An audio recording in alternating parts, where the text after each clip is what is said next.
गालम गलौज आपके सामने मतलब। नहीं, मेरे पास कंप्लेंट्स आती हैं ना, हुँ, जब बच्चे लड़ाई होती है तो वो कहता है मुझे इसने गाली की, वो कहता है इसने गाली दी। छोटे बच्चे होते हैं तो और कुछ ना भी हो तो उनको ये मुआशरती, क्योंकि कम्युनिटी स्कूल है तो ये चीज़ें वो आपको देखें। मैं माज़रत चाहता हूँ अगर कोई सुन के बुरा महसूस ना करे।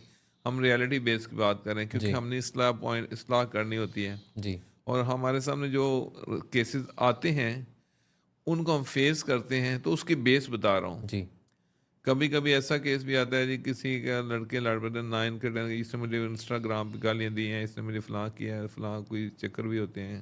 समझ रहे हैं ना आप? जी, तो हम कहते हैं भाई ये इंस्टाग्राम पे जो मामला दी आपके केस एक्सटर्नल केसेस हैं, या स्कूल ये के हम नहीं स्कूल है। में नहीं हम कर सकते। मैं अभी कल परसों एक केस हुआ आया तो उन्होंने कहा ये मामला है, तो मैंने कहा कि देखिए स्कूल के अंदर कोई मामला हो ना, we are the responsible and we are bound to solve that problem.